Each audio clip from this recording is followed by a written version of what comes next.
sou Patrocínio Moeda, sou alentejana e quero hoje apresentar-vos o podcast sobre uma escola dinamarquesa, Escola Internacional do Povo, que a mim me impressionou pela promoção do desenvolvimento interpessoal dos seus alunos em vivências efetivas do cotidiano, bem como pela produção de conhecimento em modo de formação não formal, tendo em conta que são os alunos que escolhem as áreas de saber com que ali irão contactar. Olá, eu sou a Ana Oliveira, e hoje vou-lhes vamos apresentar uma instituição que ontem tivemos a oportunidade de conhecer ontem e que é muito interessante. Fiquem atentos. Olá, eu sou Pedro Gonçalves, sou palestiniano e hoje vamos falar sobre uma instituição educativa que fica a 42 km de Copenhaga, numa terra pequena que se chama Helsingør, mesmo à beira do mar. Em frente está Helsingborg, na Suécia, que se vê desde aqui. O que nos interessa mesmo é mostrar-vos esta experiência alternativa de educação, onde há uma preocupação pela formação de cidadãos preocupados por este mundo, preocupados pelos direitos humanos, preocupados pela natureza, preocupados por conseguir a paz, construir a paz. Vamos a isso. Hoje vamos falar sobre uma instituição que conheci por razões familiares, possivelmente, que me parece muito interessante e era uma experiência muito interessante que os jovens podem passar seria, e para os portugueses é uma questão de dinheiro e custa alguma coisa, não sei se é muita, conforme os bolsos, mas é uma experiência e gente não necessariamente nova também pode passar a experiência. Quem está ao pé de mim é meu filho, que trabalha aqui na instituição. Era para estar um colega espanhol, porque eu queria também que houvesse outra voz, mas este senhor, em um descuido, foi apanhar Covid, ele e a mulher. São os vizinhos daqui ao lado mesmo da casa. Eu pensava que o Covid já não existia, mas existe ainda. Então, vamos começar. Eu deixei ficar aí algumas questões que mandei para vocês também, se se lembrarem. E vamos ir conversando um bocado sobre isso, vamos conversar sobre eles. Nos interessa mais que falemos das pessoas, e aqui as pessoas contam muito e interessa muito, pelo menos a experiência, tanto os professores como os alunos, pela diversidade, pelas qualidades de cada um, por diversas razões. Portanto, começávamos e a primeira questão que tínhamos previsto colocar era como é que veio parar aqui, como chegou a esta instituição. Ângelo David de Carvalho Gonçalves. Puxa, que era preciso também agora revelares uma careca. Cheguei à Dinamarca por acaso, estava a fazer diferentes viagens e workshops em diferentes países, porque a União Europeia tem programas de voluntariado que permitiam que várias pessoas, por muito pouco dinheiro, ou participassem em programas ou liderassem programas noutros países, e eu em Portugal fazia parte de uma ONG que recebia e que enviava, e então aproveitei um período em que estava mais livre para fazer esse tipo de experiências, e um deles calhou a ser na Dinamarca, e conheci uma escola muito pouco comum para o meu estilo, para o meu conhecimento, e então fiquei curioso. E depois, eventualmente, digamos, propus-me trabalhar aqui e aceitaram-me. E isto foi mais ou menos há 10 anos. Nessa altura, a escola estava portanto, foi poucos anos depois da crise económica que se fez sentir no mundo, não é? Mas na Europa, com muita força. E então o número de alunos baixou muito, e então a escola estava, digamos, a alugar as salas de aula para outros eventos, um dos eventos que eu fiz parte, e foi assim que conheci a escola. Portanto, foi assim que eu cheguei aqui num curso de documentários. Portanto, não é, digamos, a especialidade da escola. A escola tem um foco diferente, mas foi assim que eu encontrei a escola, porque vim fazer documentários com outros participantes de diferentes países europeus. A tradição deste tipo de escolas, que é um bocado estranho de traduzir literalmente, mas se calhar uma forma de traduzir poderia ser escolas do povo, em que o tipo de educação que se pratica pode-se chamar educação não formal, alternativa, em que não há exames, não há notas, não há testes, e só há um requerimento, que é que os alunos vão às aulas, ou seja, tenham presença nas aulas. É o único requerimento. Portanto, não avaliamos não avaliamos se aprendem, eles é que nos avaliam a nós se a escola lhes foi útil. É isso, digamos, uma coisa que funciona bem diferente de, digamos, a educação formal que eu conhecia e de onde vim.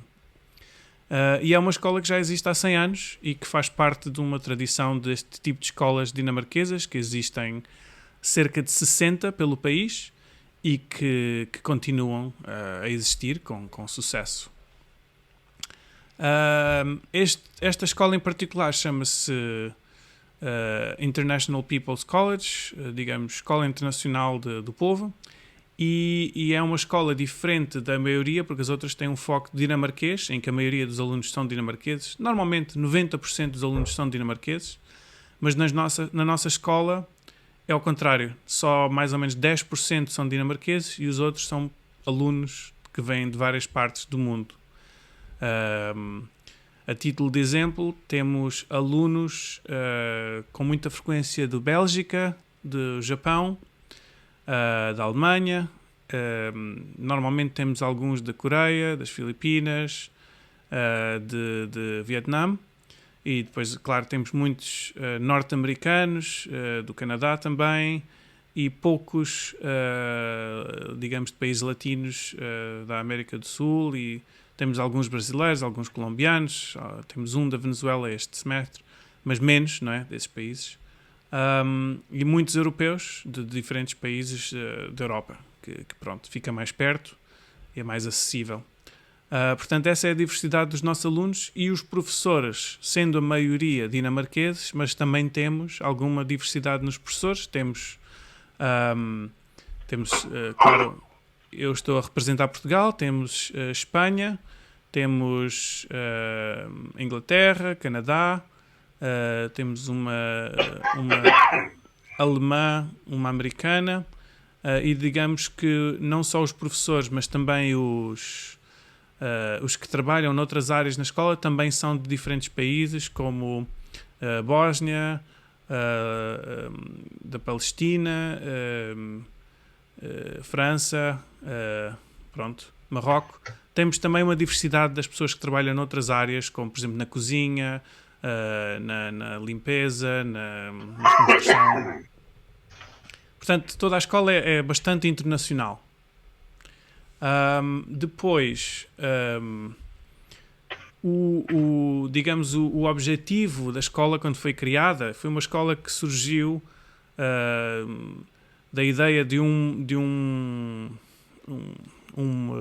pessoa em particular chamada Peter Manica, que depois do trauma da Primeira Guerra Mundial decidiu criar uma escola com o foco de promover a paz, estudar a paz em diferentes aspectos. E a forma como ele considerou que se deveria promover a paz era juntar jovens ou pessoas de qualquer idade, desde que sejam maiores de 18 anos, esse é o requerimento destas escolas. Requisito. Em que se juntassem e vivessem e estudassem juntos.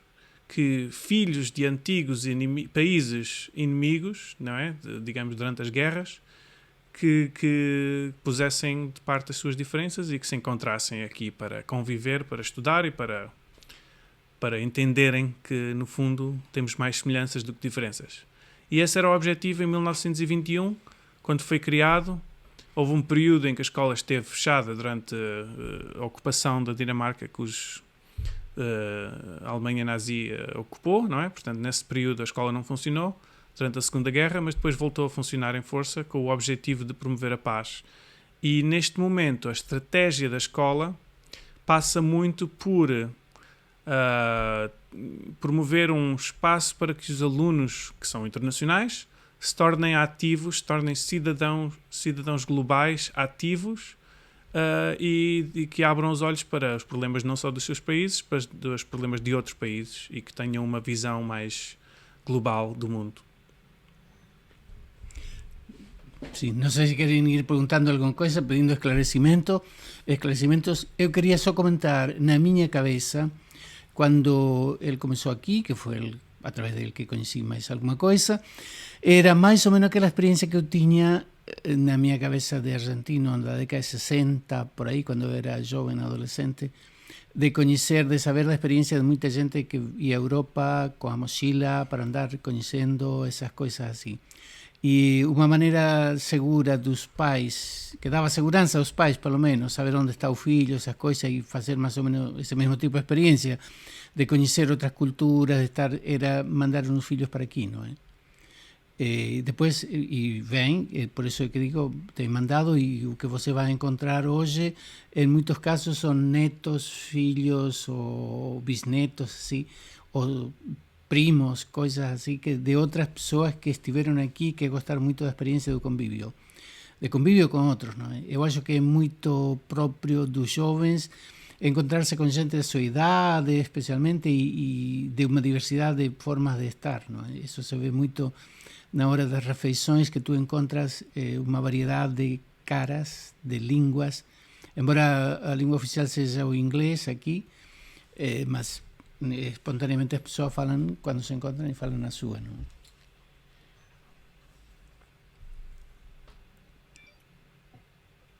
Sim. Eu fiquei aqui com uma curiosidade. Então, e quais são os pré-requisitos para os alunos entrarem nessa escola? Com certeza não serão todos admitidos, até por uma questão de votação, digamos assim. Certo. Nós, por lei, porque a escola, digamos que não é privada, é uma escola que é parcialmente privada. O governo dinamarquês apoia financeiramente este tipo de escolas e então põe uma ou duas restrições. Uma delas é que os alunos têm que ter mais que 18 anos, têm que ter 18 para cima, e temos tido ao longo dos anos alunos com 17,5 que acabam por fazer os 18 durante o semestre, portanto aí digamos que legalmente podem vir. E temos tido alunos com 30, com 40, com 50. Eu tive uma vez um aluno na minha aula de cinema que tinha 65, ou seja, que se tinha reformado e que tinha decidido viajar. Era um aluno japonês que viajou pela Europa e decidiu experimentar a minha aula nesta escola. E, portanto, ter alunos de diferentes idades também torna a partilha e o convívio completamente diferente de outras escolas. Embora a média etária deve andar entre os 20 e 30, por aí. Sim, a média dos alunos é entre os 18 e os 22. Eles andam, a maioria dos alunos, o 90%. E o requisito mínimo é que falem inglês e que sejam maiores de 18. Portanto, se não falarem inglês vai ser muito difícil, porque o inglês é a língua primária da escola.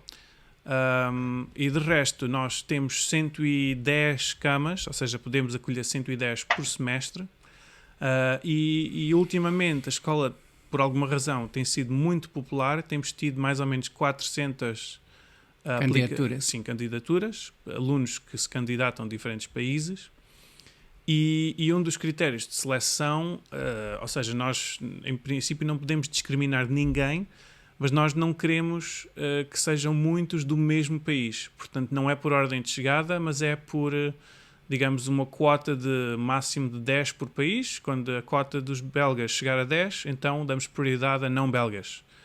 Quando a cota dos japoneses chegar a 10, damos prioridade a não japoneses, que é para poder gerar diversidade. Já houve semestres em que, por falta de alunos, tínhamos 30 japoneses e eles próprios queixaram-se que era muito japonês. A escola era muito japonesa, eles acabavam por falar em japonês uns com os outros, não é? Em vez de praticarem o inglês, que era o que eles queriam. Portanto, tentamos que no máximo sejam 10 por país e tentamos que também haja uma diversidade pronto, que não, a maioria normalmente é mulheres, digamos um 60%, 70% acaba sempre por ser mulheres. Tentamos encontrar um balanço não só de sexo, mas também de idade, para que sejam não só alunos de 18 anos, mas que sejam entre os 20, os 30 e os 40, se for possível. E, portanto, isto todo esse balanço tem que ser feito. Há duas pessoas que estão, digamos, que fazem isso, que fazem a seleção e tentam encontrar o balanço.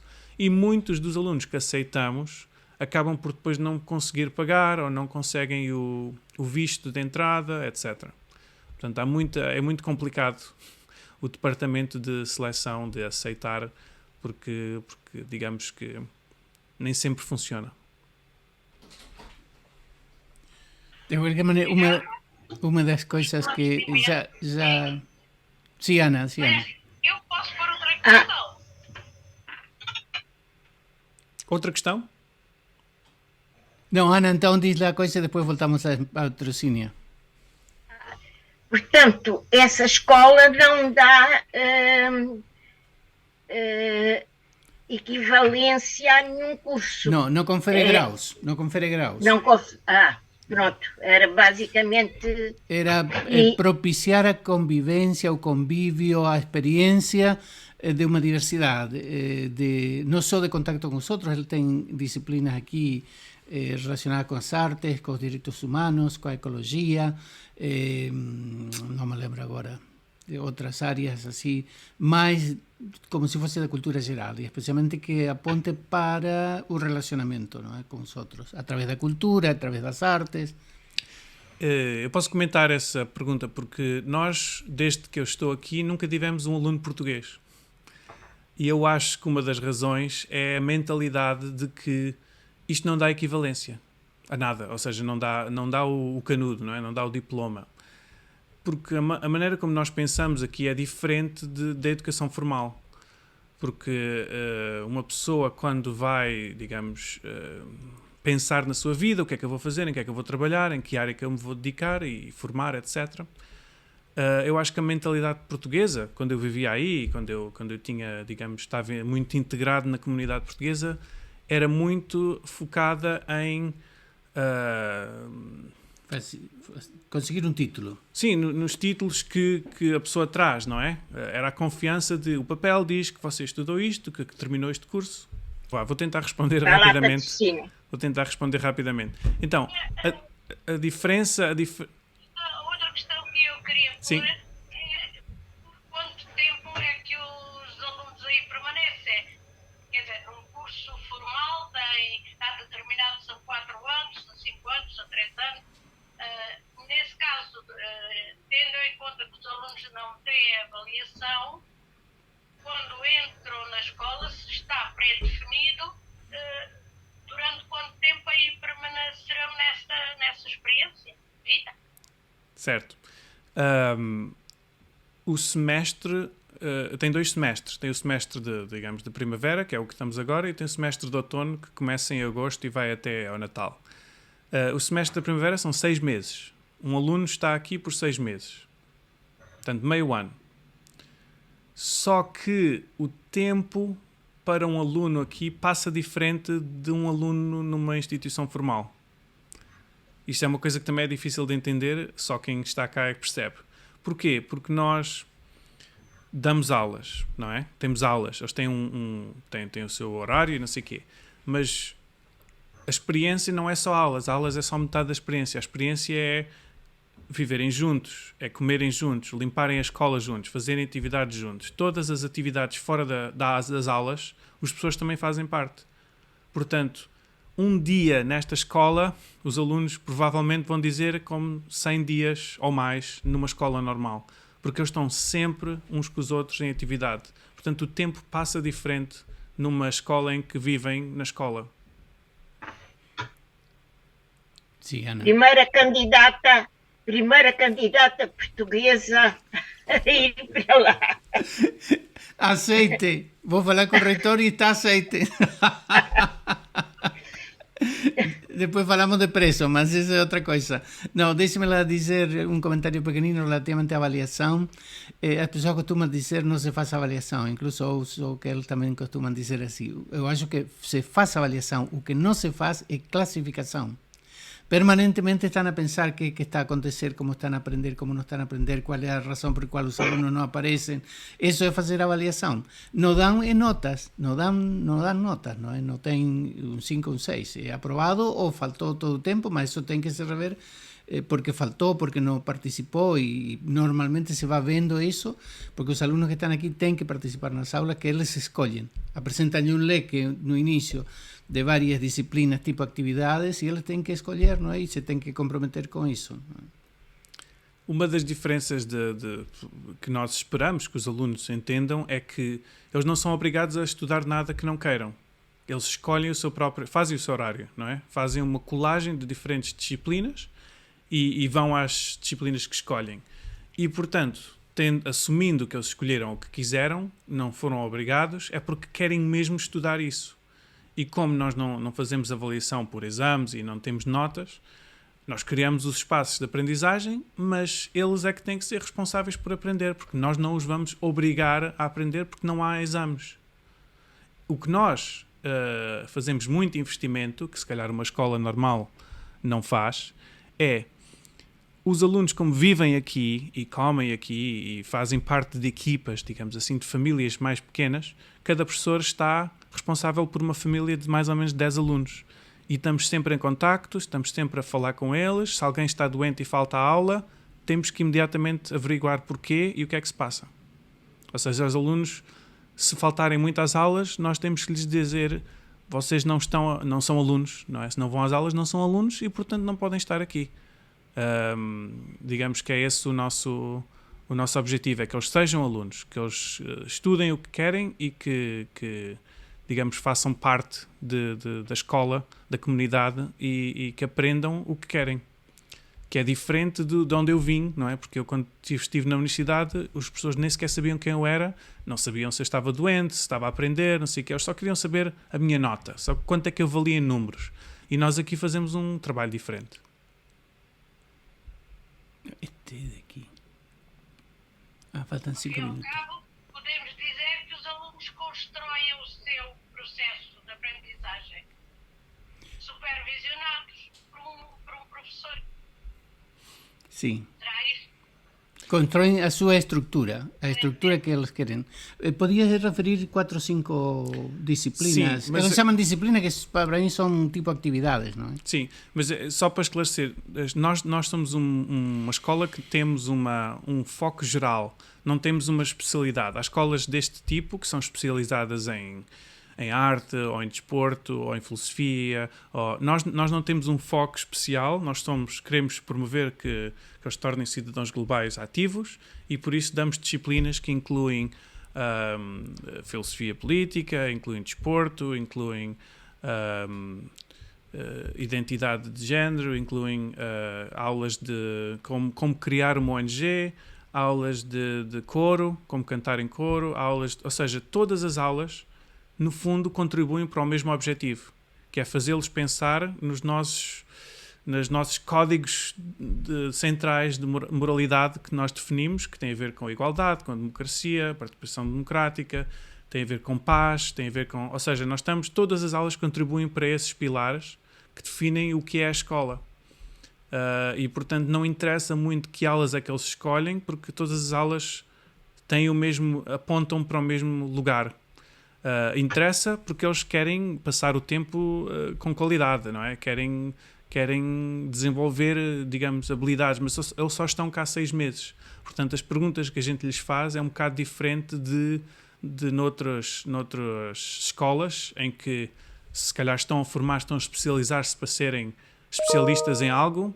Neste caso, nós perguntamos que tipo de pessoas vão ser, que tipo de escolhas vão fazer na vida. Será que querem passar 4 anos a estudar aquele curso? Será que como é que podem nas suas sociedades fazer diferença? Como é que podem nas suas famílias? Como é que podem, sozinhos, para eles, mudar a sua vida? Fazemos esse tipo de perguntas.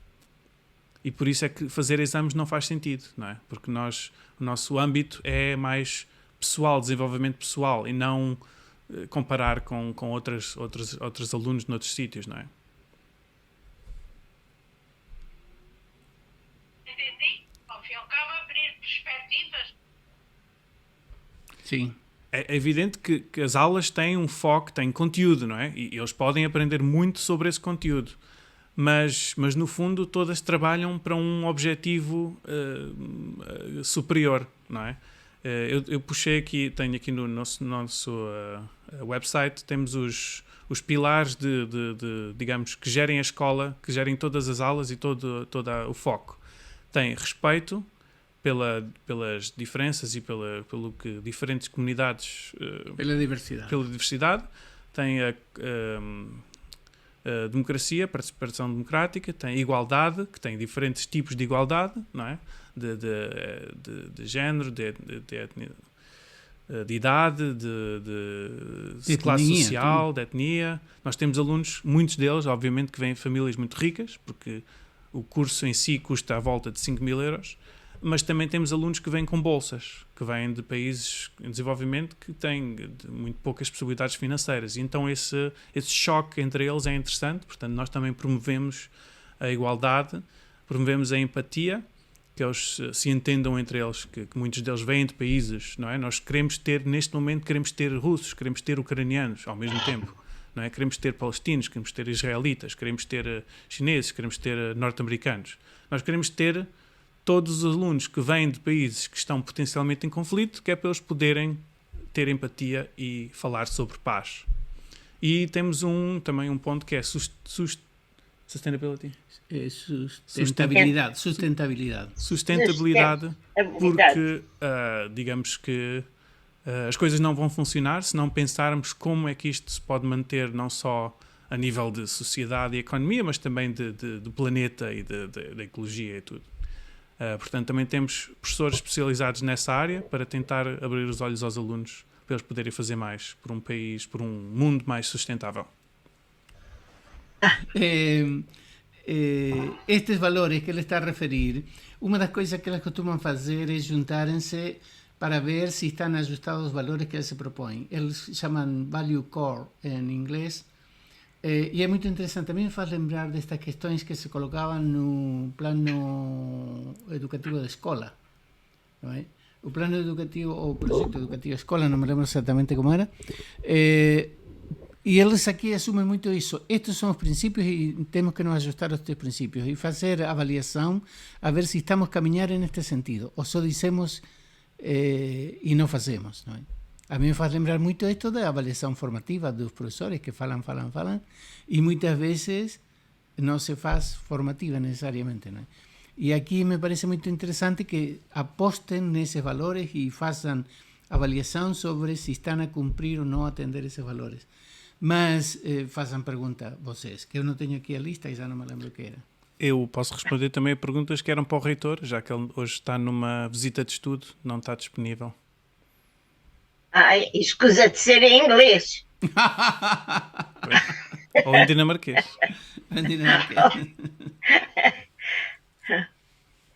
Tenho de ver as perguntas. Isto é muito complicado.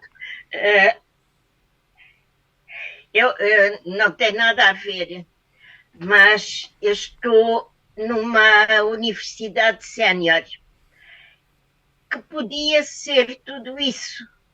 Mas não é, porque as pessoas gostam de aulas muito formais, que o professor dê a matéria ali tudo seguidinho, que dê os apontamentos, e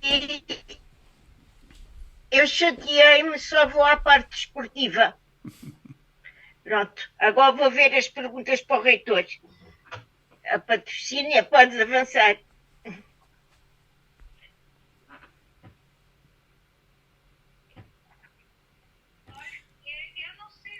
Aproxímate do microfone. Patrocínia, aproxímate do microfone. Estão a ouvir? É que eu não visualizo a minha imagem. Mas estamos a te ver. Eu achei interessantíssimo essa questão dessa educação para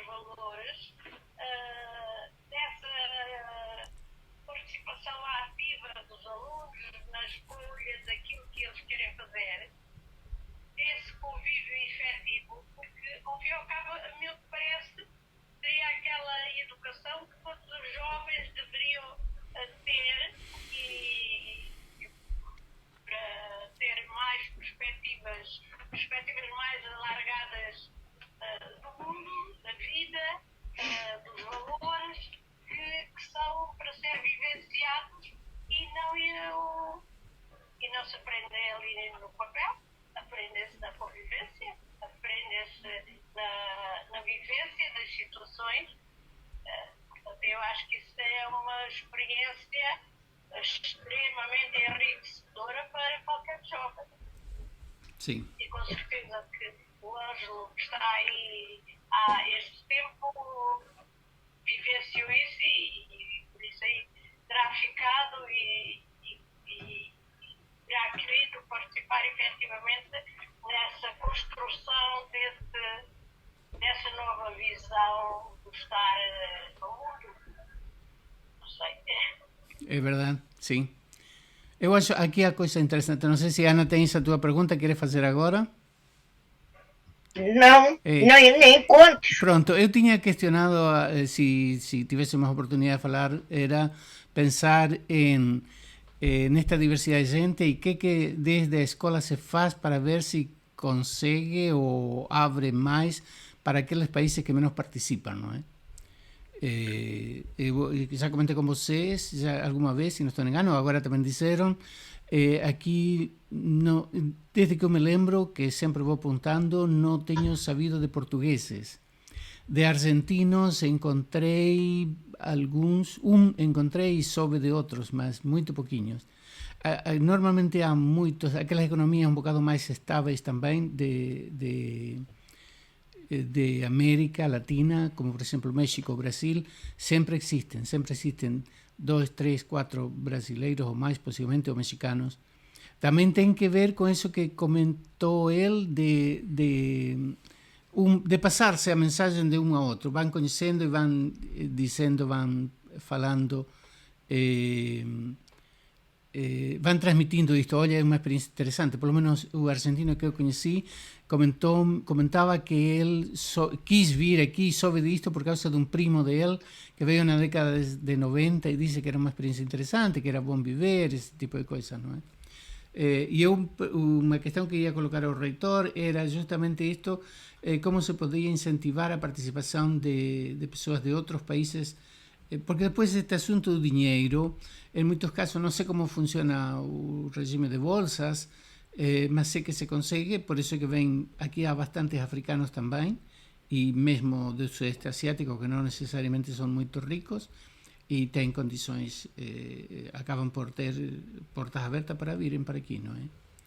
E conseguem bolsa. Mas estava por contar uma anedota muito engraçada que alguma vez soube de um rapaz brasileiro, se não estou engano, habituado. No Brasil, por a diferença econômica brutal entre o que mais ganha e o que não ganha absolutamente nada, isso facilita muito, por exemplo, que uma empregada doméstica ganhe uma miséria. Por menos de 100 euros, tu tens uma empregada doméstica, às vezes a tempo completo tens duas.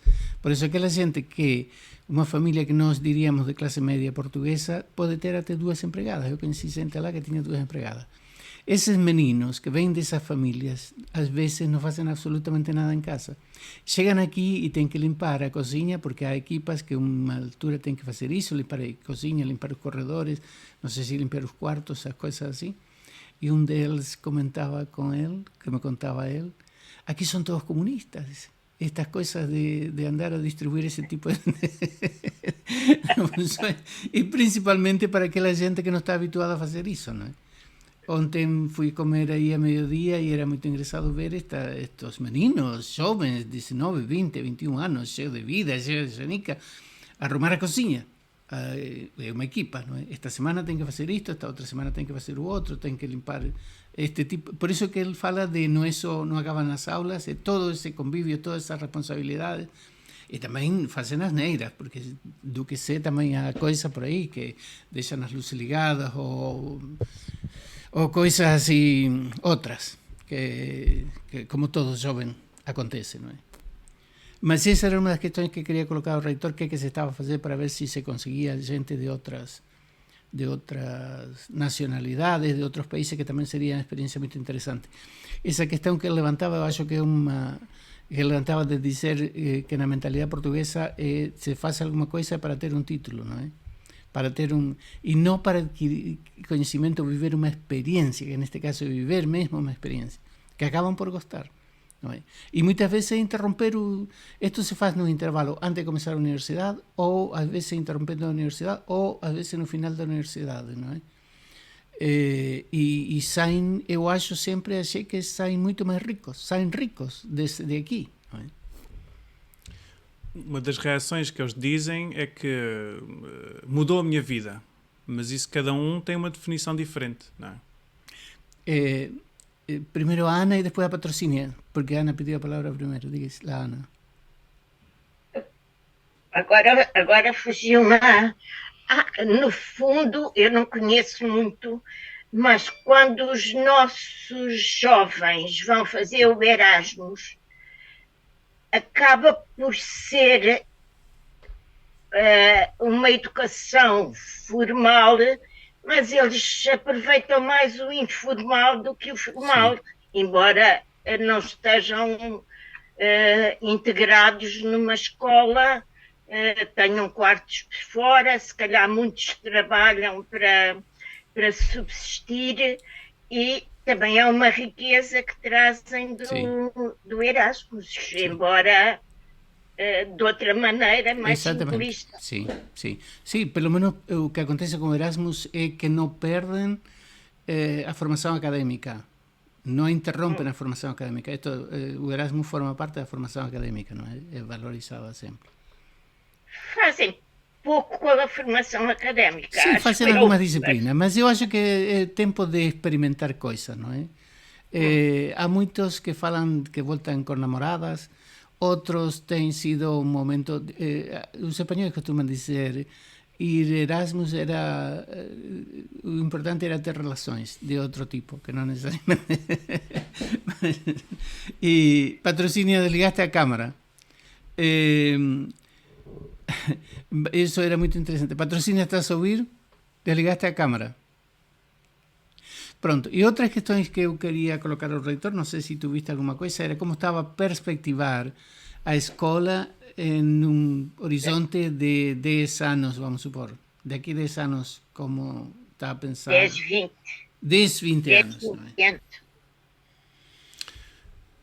Em nome do reitor, posso dizer que nós temos reuniões 2 em 2 semanas e falamos sobre este tipo de coisas, não é? A escola está em constante transformação e uma das componentes de transformação que eu noutras instituições nunca reparei, não é? Porque se calhar nunca estive tão envolvido como estou nesta, é que nós tentamos escrever documentos de conduta de comunidade e de interação e de como viver em comunidade com os alunos. E como a comunidade, como, digamos, a sociedade muda, nós estamos sempre a reescrever esses documentos. Porque os alunos mudam. E então, daqui a 10 anos, daqui a 20 anos, a sociedade vai ser diferente e então a interação entre pessoas vai ser diferente e nós temos que nos adaptar a isso e, portanto, não podemos estar fixos. Posso dar um exemplo. Quando eu vim para aqui, não tínhamos nenhum documento, quando eu cheguei há 10 anos, em 2013, não tínhamos nenhum documento que esclarecesse interações quando os alunos têm problemas a nível de assédio sexual. Não havia nenhum documento que explicitamente dissesse o que fazer quando foste vítima de assédio ou quando pensas que foste vítima de assédio, como lidar com essa situação, como falar, como comunicar com os professores, com os amigos, com a direção da escola, etc. E, entretanto, surgiu a necessidade, ao avançar dos anos, surgiu a necessidade de, com os alunos, fazer a discussão e criar um documento de como lidar com esses problemas. Porque acontecem, e então, em vez de ficarem calados, temos que lidar com esses problemas. Claro que há sempre a privacidade, não se pode falar em praça pública de coisas privadas que aconteceram a certos alunos, certas pessoas, ou mesmo entre professores e alunos, mas tem que ser lidado, não podemos ignorar. E isso é uma das coisas que já mudou, que na nossa instituição, até antes de outras instituições aqui na Dinamarca terem feito esse documento, nós fizemos um documento que lida com o assédio sexual. Pronto. Explicitar estratégias. Sim, o que acontece, como lidar, etc, etc. Porque os alunos queriam saber qual é a resposta da escola quando isso acontece. E depois, para além desse documento, tem muitos outros que nós vamos criando e que vamos experimentando e vamos moldando a sociedade. Dos objetivos é que não sejamos nós, os professores, a tratar dos problemas, a lidar, a resolver. Tem que ser os alunos entre eles a resolver os problemas. Mas nós temos que lhes promover, digamos, a comunicação e como é que eles podem fazer, não é? Porque eles não sabem. Muitos deles nunca fizeram isso, nunca lhes perguntaram como é que vais resolver o problema, não é? E depois tem problemas a nível muito pessoal, ou um nível baixo, e depois tem um nível muito alto, não é? A nível baixo, por exemplo, alguns deles partilham quarto, não é? Partilham quarto com uma pessoa de outro país, de outra cultura, que não... que nunca conheceram. E isso gera problemas. Gera problemas por causa do barulho, por causa do cheiro, por causa de não sei o quê. E eles têm que resolver esse problema entre eles e nós fazemos mediação. Não podemos só agora que tens um problema, mudamos de quarto. Não pode ser assim. Isso era o que eles queriam, não é? Mas nós queremos que eles resolvam entre eles. Isso será um nível muito baixo. Um nível mais elevado será como resolver um problema que temos na escola. Por exemplo, as festas são muito, muito malucas e depois causa destruição de mobílias e de paredes e de vidros. Como lidar com isso? Então eles têm que se juntar e falar entre eles como tratar disso, como lidar com isso, como acalmar a situação, como preservar a escola, como valorizar digamos, a sua casa, percebem? E por isso é que nós não temos uma equipa de limpeza que vem limpar a escola 2 ou 3 vezes por semana, mas são eles próprios que limpam, porque isso é uma das respostas, é valorizar, porque são eles próprios que tomam conta da escola, não é? Quando lavam a louça, é valorizar, são eles próprios que lavam a louça. Quando os chefes fazem comida, nós, antes de comer, estamos sempre de pé para que o chefe anuncie, o chefe de cozinha, não é? Venha anunciar o que é o prato e quais é que são os ingredientes, que é para nós mostrarmos o respeito por todos os dias, 3 vezes por dia, cozinhar comida para 100 pessoas, não é? Valorizar o seu trabalho. E pronto, este tipo de situações, de sistema, de pequenas coisas no dia-a-dia, são como definem a comunidade e como a comunidade resolve os problemas e se comunica. Alguma questão? Eu queria, se não, pergunto eu alguma coisa? Patrocínio, alguma questão? Não, eu queria que comentasses esta questão da semana, da noite cultural, esse tipo de coisas. Ok. Então... Sim.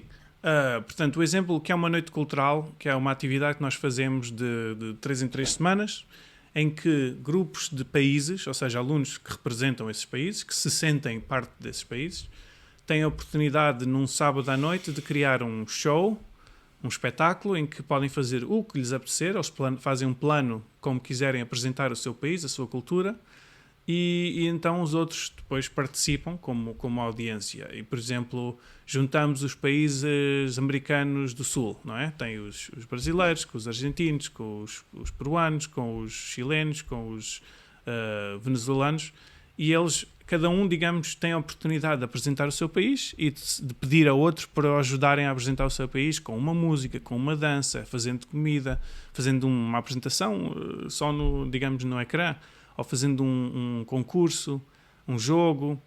Eles usam diferentes técnicas para fazer a noite cultural e, ao misturar os países todos, por exemplo, o Brasil faz uma dança, a Argentina faz uma comida para provarem, a Venezuela faz um poema, e eles depois partilham todos isso. E então, de 3 em 3 semanas, mais ou menos, temos uma parte do país. Temos um grupo de países europeus, depois temos o grupo de países africanos, depois temos alguns grupos de países da Ásia, depois temos outros países das Américas, e assim eles vão rodando e vão se preparando e vão tendo, digamos, a oportunidade de partilhar a sua cultura e de refletir sobre a sua cultura, o que é que eles valorizam, o que é que eles acham que vale a pena partilhar. Ultimamente também, pelo que sei, não sei, já vinha fazendo há mais tempo, de integrarse na comunidade, especialmente com a comunidade dinamarquesa, não é? Os meninos vão às casas a jantar ou alguma coisa assim, não é? Ou passar a noite, já não lembro como era. Sim, digamos que nós organizamos um jantar. Normalmente comemos na escola, não é? Mas organizamos de vez em quando um jantar com famílias dinamarquesas, em que mais ou menos 20 famílias locais abrem as suas portas e recebem 2, 3 alunos para jantar. E pronto, e convivem, veem que é o interior de uma casa dinamarquesa, falam com uma família dinamarquesa e partilham uma refeição. E depois, em algumas ocasiões, vocês recebem E depois convidamos as famílias a virem cá para presenciarem um dos espetáculos, uma dessas noites culturais, ou um jantar todos juntos, para manter o contacto, para estimular, não é, a conexão com a cidade. Sim, senhor.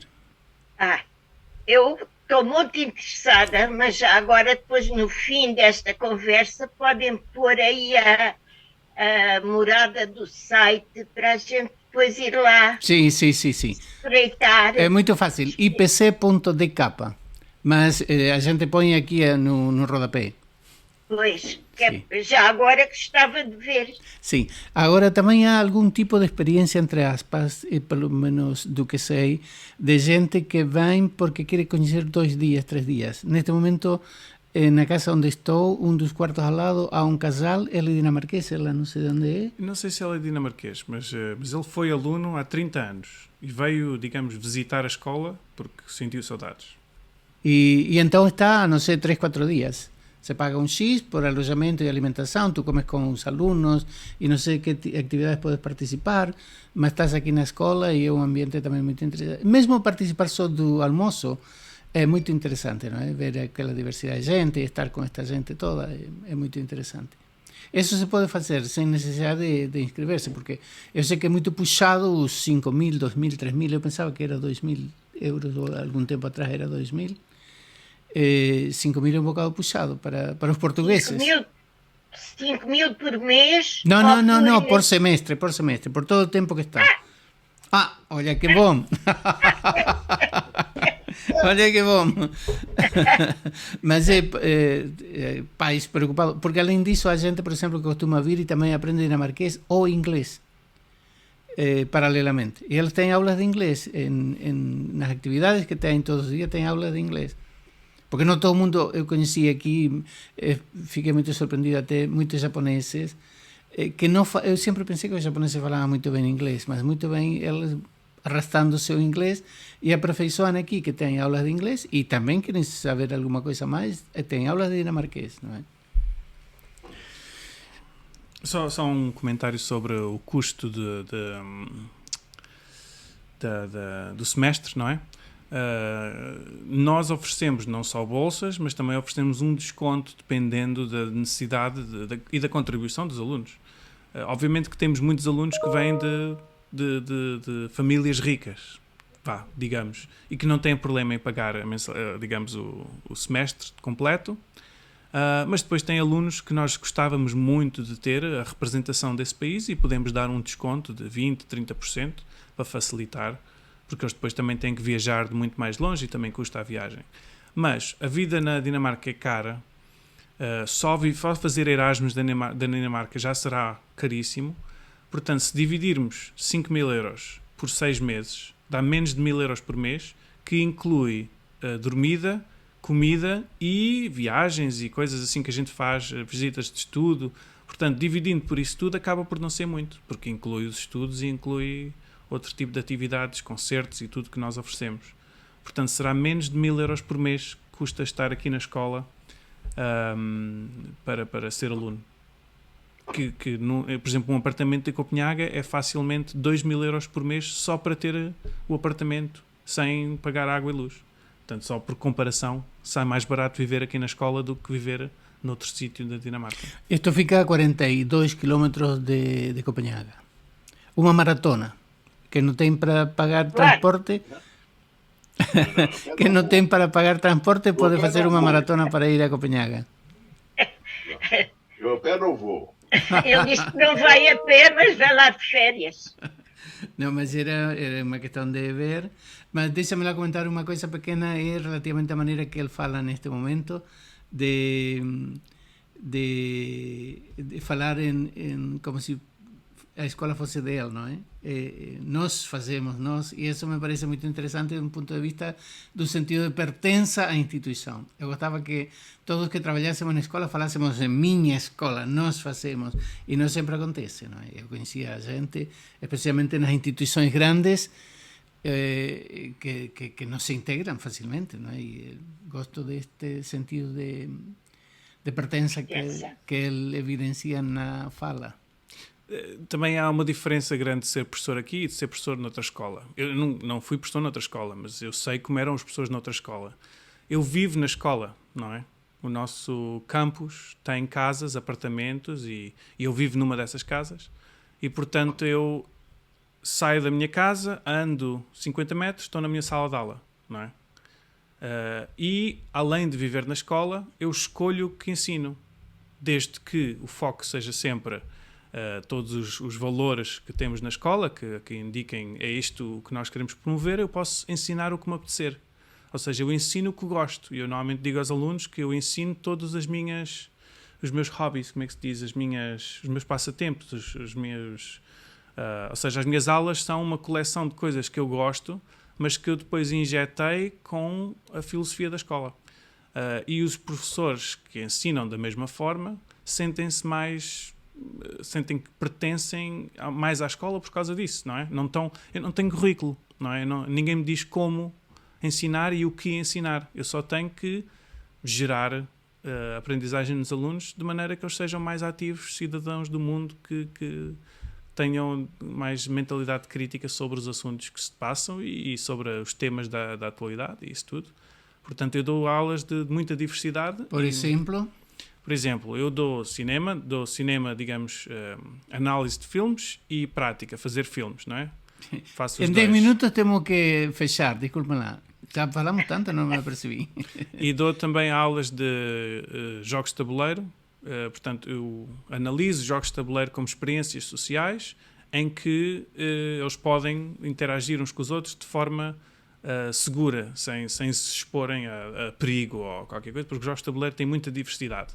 Não é? E nós, por exemplo, neste momento estou a fazer um curso de como criar jogos de tabuleiro. Pronto, isso é outra. Também dou aulas de fitness, fazemos exercício físico, porque o corpo, nós não podemos estar sentados numa sala de aula o dia todo, não é? Temos que nos mexer, sair a correr, fazer exercício. E dou também aulas de como gerir eventos em que partilhamos diariamente as notícias, fazemos programas pequenos em que os alunos fazem as suas apresentações, também dou uma aula de como gerir esse evento. Deixa-me lá explicar, isto que está a dizer agora é o que o nome oficial é... Irmandade da Manhã. Irmandade da Manhã, que seria mais ou menos como acolhimento na escola moderna. Só que aqui se reúne toda a escola e há um grupo que se dedica a animar também aquilo, não é? E isso é uma das coisas que ele se encarrega de trabalhar com diferentes grupos para ir mudando também, para que não façam a mesma coisa de diferentes formas. Também é aí onde se informam do que acontece no mundo, alguns manifestam preocupações por este assunto da guerra, dos problemas de economia ou de outras situações, não é? É o acolhimento que se faz na escola moderna, aquele momento, na escola moderna e em outras escolas, não é? Aquele momento onde os meninos falam dos seus problemas e do que sentem, não é? Os nossos dias começam sempre com a Irmandade da Manhã, em que nos juntamos em plenário e cantamos juntos, porque a tradição deste tipo de escolas é que cantar faz parte de gerar comunidade, portanto cantamos, há um professor que toca piano ou toca guitarra e temos a letra projetada e cantamos todos. Canções em inglês, não é? Porque essa é a língua que falamos. Depois há alguém que preparou notícias, portanto na minha aula eu ajudo os alunos a preparar notícias sobre o que é que se está a passar no Brasil, o que é que se está a passar na Índia, o que é que se está a passar na China, pronto, e fazemos assim um segmento de notícias. fazemos anúncios diários, porque há sempre coisas a acontecer. Hoje há um concerto, hoje há um protesto, vamos organizar um protesto em Copenhaga sobre isto. E fazemos os anúncios sobre isso também nessa Irmandade da Manhã. E depois o programa, ou é uma apresentação que um aluno está a fazer sobre si, sobre a sua família, sobre um tema que escolheu, ou é um programa, digamos, prático, de limpar a escola, de ir apanhar lixo à volta da escola, fazer qualquer coisa prática, fazer qualquer coisa manual. Temos que ir fechando, encerrando por causa do tempo. Também não me queria exceder muito de 1 hora, porque o público não vai aguentar. E não sei, algumas últimas questões que queiram colocar? Patrocínia. Eduardo, que está aí na retaguarda servindo café. Alguma questão? Agora estou a fazer um joguinho de computador. Não é um jogo de tabuleiro, é um jogo de computador. Pronto, está bom. Era só alguma outra questão que queiram colocar por último. Não sei se, Ângelo, queres dizer alguma coisa para fecharmos isto. Há coisas muito engraçadas aqui nesta casa, eu acho. Estava por comentar também, por exemplo, quando dizia dos professores que toca piano, não sei quê.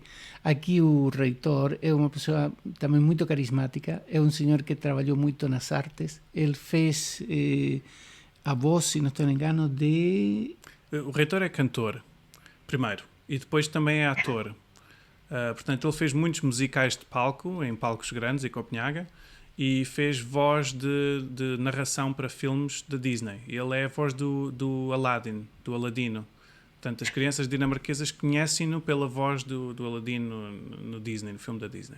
Pronto, esse é porque depois da variedade de professores há gente muito interessante, porque também como são de vários países, têm diferentes características, que isso me parece muito interessante e coincidente, que se corresponde muito bem com o espírito da escola, não é?